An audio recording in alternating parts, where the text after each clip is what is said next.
In our role as board members for hospitals and as advisors to other organizations, we have the opportunity to work closely with chief executives and boards on the preparation and use of board decks. These documents serve as pivotal tools for effective governance by offering a comprehensive overview of the organization's performance, strategic endeavors, and key issues. However, despite their significance, we've encountered several common challenges that can impede the effectiveness of these board decks and, in turn, the boards themselves, leaving the executives and boards in effect flying blind. The following are 5 Maven recommendations for improving board decks. One recurring issue is the tendency for board decks to become unwieldy in terms of length and complexity. They often contain an overwhelming amount of data, charts, and reports, making it challenging for board members to discern the most critical information amidst the noise. This complexity can hinder timely decision-making. Our recommendation: streamline the content and only focus on key performance indicators that are currently out of acceptable control limits or are heading that way. Also, clearly present and prioritize strategic priorities. This can help reduce the complexity. Mantra: emphasize the need for concise, actionable information that helps board members make timely and effective decisions. Focus on the wheat and leave out the distracting chaff. Most executive summaries are not in actuality a summary of the key points of the board deck that is of value and use to the decision-making board members.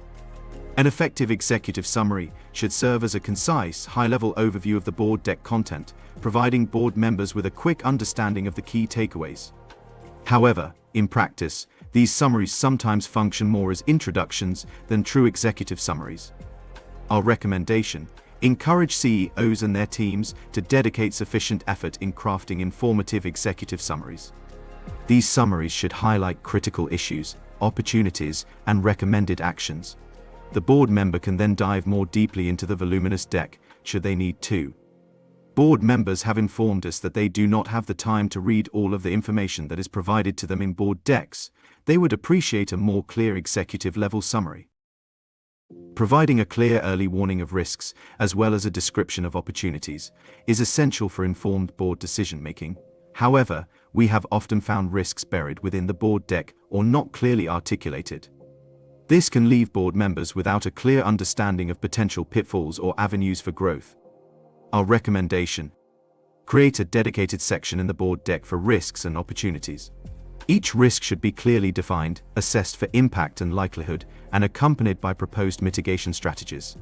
Opportunities should be identified, quantified, and linked to strategic goals. Performance metrics are often presented as aggregated averages without deeper analysis. This approach can obscure trends, variations, or anomalies that might indicate underlying issues or successes. The usually presented ocean of performance metrics hides those of critical importance, more of the wheat being obscured by the chaff.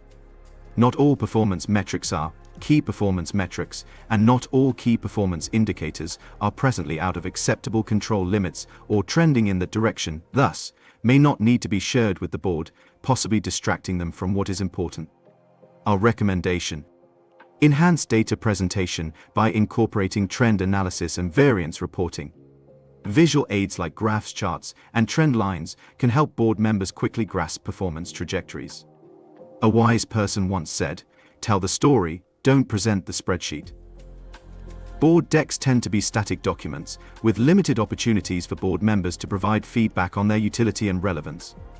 Our recommendation: establish a feedback loop where board members can share their input and suggest improvements for the board deck. Regularly review and update the deck based on this feedback. The board members will appreciate this, and all stakeholders will benefit.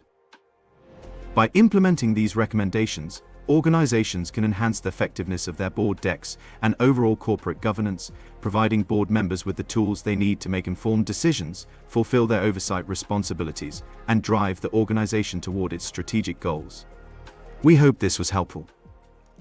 At Maven, we focus on failure, so you don't have to.